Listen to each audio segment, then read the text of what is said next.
वारिस पठान जी, आपने सवाल उठाए हैं, लेकिन मैं आपको याद भी दिलाऊंगी कि सुप्रीम कोर्ट, और मैंने ये बताया भी था अपने इंट्रोडक्शन में, सुप्रीम कोर्ट का ध्येय वाक्य है यतो धर्मस्तो जया, मतलब धर्म की जीत हुई।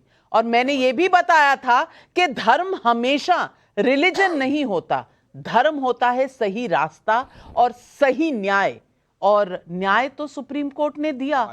अब किस बात के लिए आप कभी चीफ जस्टिस से नाराज हो जाते हैं, कभी सुप्रीम कोर्ट से नाराज हो जाते हैं जब राम मंदिर का वर्डिक्ट आता है, आप नाराज ही रहते हैं। यहां तक के नरेंद्र मोदी जी को आप देख लीजिए, एक तरफ वो यूएई के प्रेसिडेंट के साथ है, दूसरी तरफ अयोध्या भी चल रहा है, सब काम साथ साथ।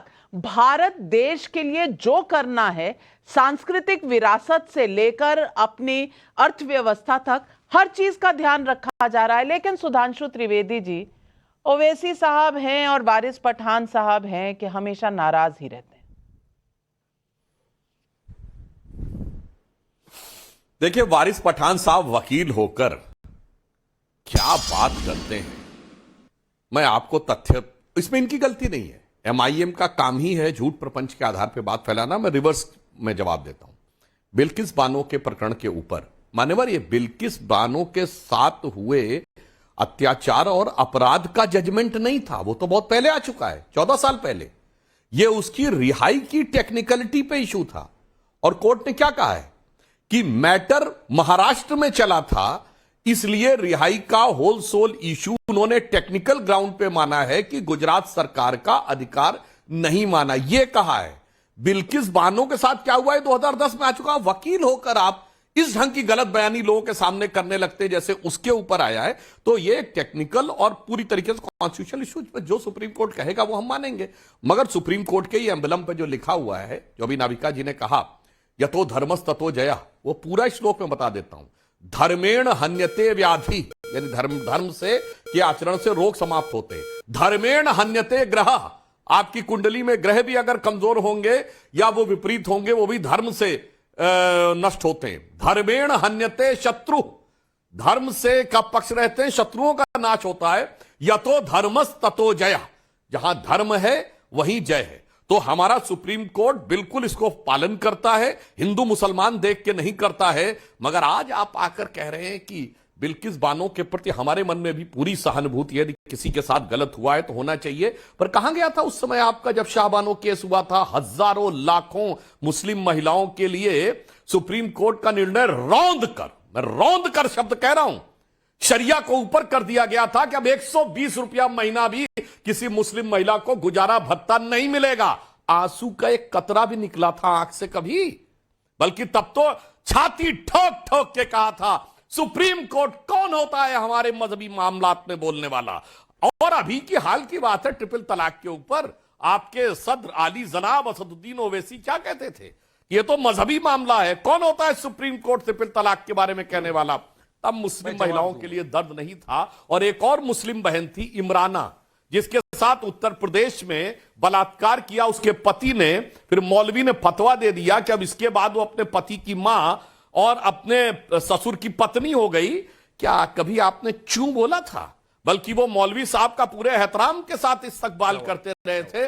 तो मुस्लिम बहनों के प्रति भी आपके दिल में क्या है वो साफ। ये तो आप जो विषयांतर में गए थे उसका मैंने जवाब दिया। अब देखिए आपने क्या बोला कि हमने देश के लिए कितना किया है, जरा जाके इंडिया गेट पे देख लीजिए। मान्यवर, पढ़े लिखे होकर आप क्या बात करते हैं? इंडिया गेट पे जो नाम लिखे हुए हैं वो 1911 में जो किंग जॉर्ज आए थे उनके सम्मान में लिखा गया है। और किसी को अगर गलतफहमी हो, मैं दर्शकों से कहता हूं जाके इंडिया गेट देखिएगा जो दिल्ली में रहते हैं और जो बाहर रहते कभी आप देखिएगा उसमें क्या लिखा हुआ है? Built in the memory of King George visited India in 1911 and embossed are those names who have laid down their life for the service of the British Empire. जिन्होंने ब्रिटिश एम्पायर के हित में अपनी जान दिया है, उन सिपाहियों के नाम लिखे हैं मेरे भाई। उसका कहां मतलब था देश की आजादी से 1911 में? और आप कह रहे हैं आरएसएस वाले उनके खिलाफ थे। आरएसएस 1925 में बना, वो 1911 में बना है इंडिया गेट। और उस जमाने में फर्स्ट वर्ल्ड वॉर से पहले भी जो ब्रिटिश हुक्मरानों के पक्ष में थे उनके लिए बोला। अब आइए तिरंगे के ऊपर। जनाब ये वही पार्टी है जो कहती है कि कहां लिखा संविधान में कि जब जनगण मन हो तो खड़ा होना चाहिए, ओवैसी जी का आधिकारिक बयान है। आज आप कहते हैं तिरंगे के प्रति आपके मन में पूरा सम्मान है, तो मैं याद दिलाना चाहता हूं मान्यवर, तिरंगे में 3 रंग हैं। हमें बताया गया है भगवा रंग बलिदान और शौर्य का प्रतीक है, सफेद रंग शांति का प्रतीक है, हरा रंग हरियाली का प्रतीक है। मैं दर्शकों से कहता हूं हरा रंग हरियाली का प्रतीक है, यह यूनिवर्सल है, इसका भारत से कोई मतलब नहीं। सफेद रंग शांति का प्रतीक है, यह यूनिवर्सल है, इसका भारत से कोई मतलब नहीं। भारत से यदि किसी रंग का सीधा संबंध है भारतीय संस्कृति परंपरा अस्मिता से, तो वो भगवा है।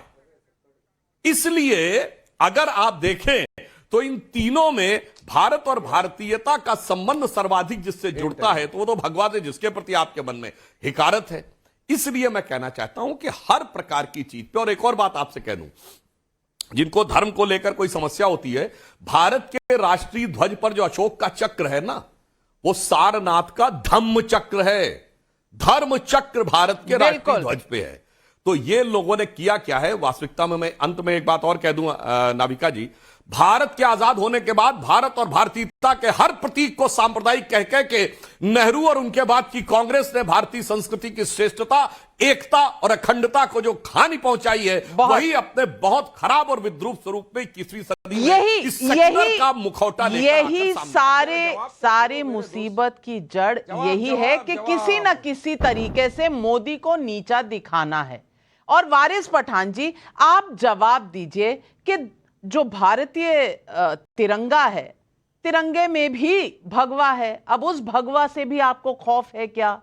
उस भगवे में खौफ है क्या? 1911 की जो बात सुधांशु जी ने कही, उसका भी जवाब दे दीजिए कि क्यों आप गलत चीजें देश के दर्शकों के सामने रखते हैं। वारिस पठान जी, जवाब।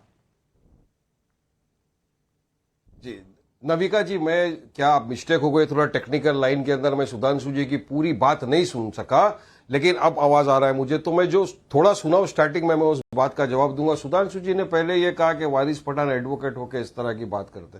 मुझे फख्र है, गर्व है कि मैं एडवोकेट हूं पहला और बाद में पॉलिटिशियन हूं, इसीलिए मैंने सुप्रीम कोर्ट के जजमेंट को बहुत बराबर इंटरप्रेट किया है। मैंने आप खा गए एक लैंग्वेज को। सुप्रीम कोर्ट ने कहा कि state is complicit in the crime committed against Bilkis Bano, state is complicit in giving remission to the rapist. State government मिली भगत थी साथ में और उसने जाके छोड़ा बिल्किस बानो के बलात्कारियों को। यह आपको बताना चाहिए था पूरे दर्शकों को सुधांशु भाई। बात नंबर 2, मैंने ये कहा था कि आप तो समझदार हो, संविधान की शपथ लेकर आप राज्यसभा के मेंबर बन गए हो, तो क्या आपका फर्ज नहीं बनता कि हमारी सरकार की अगर मिस्टेक हुई है तो मैं पूरी बीजेपी सरकार की तरफ से, मोदी की तरफ से, बीजेपी का प्रवक्ता होने के नाते पूरे बिल्किस बानो से माफी मांगता हूं पूरे देश के सामने। अगर आप वाकई के अंदर सबका साथ सबका विकास का बात करते तो आज आप बिल्किस बानो से माफी मांगते पूरे देश के सामने, नाविका जी के चैनल के ऊपर बैठ के। बात नंबर 3, किस तरह से आपने मेरे भारत देश को बांट दिया। देखिए नाविका जी, भगवा हमारा, हरा तुम्हारा, क्या कर दिया? गाय हमारा, बकरा तुम्हारा, क्या कर दिया? किस तरह से आपने मेरे भारत देश को बांट दिया सुधांशु जी। 2014 से जब से आए आप सत्ता के अंदर, बंटवारा ही किया है, सिर्फ नफरत फैलाई है। नफरत भी किसके खिलाफ? सिर्फ मुसलमानों के खिलाफ। एक तरीके से आपने जंग छेड़ दिया मुसलमानों के खिलाफ। वारिस पठान जी, ये बंटवारा, ये तुष्टीकरण आपने नहीं किया, आपने नहीं किया। जब भगवे की आप बात उठाते हैं तो आपने तुष्टीकरण नहीं किया। सुधांशु जी, 1 मिनट नाविका जी। मैंने तो शाहबानो की बात कही थी, काहे भैया उसमें बोलती क्यों बंद हो गई भाई? शाहबानो जैसी तो लाखों थी जिसमें सुप्रीम कोर्ट को रॉन्ग दिया गया था। अब दूसरी बात कहता हूं, हमने तो नहीं कहा कि हरा आपका। एक मिनट अब देखिए, अब इधर उधर की बात मत करिए, आप भागिए नहीं। मैं मुझे अपनी बुरी बात कह लूं तब आप बोलिएगा। हमने तो नहीं कहा हरा आपका, हमने कहा हरा तो हरियाली का है और हरियाली सबकी है। और बुरा मत मानिएगा, जहां से आप लोग अपना ओरिजिन मानते वहां कौन सा हरियाली थी मेरे भाई? रेगिस्तान में हरियाली कहां थी? भारत में हरियाली थी। सस्य सामलाम सुजलाम सुफलाम मातरम वंदे। भैया हरा भी हमारा है, भगवा भी हमारा है, हरा तुम्हारा नहीं है मेरे भाई। वो कहीं और से आके लिया होगा, हमने तो हमारा तुम्हारा नहीं किया था। पर अगर देखा जाए तो सब कुछ हमारा है। हमारे से ही तुम्हारे को दिल में लेकर बहुत सारी तकरारा है, इस कारण से यह समस्या है। इसलिए जो मैंने कहा था, मैं पुनः कह रहा हूं, भारत और भारतीयता के प्रतीक इन तीनों में भगवा है। बिल्कुल। और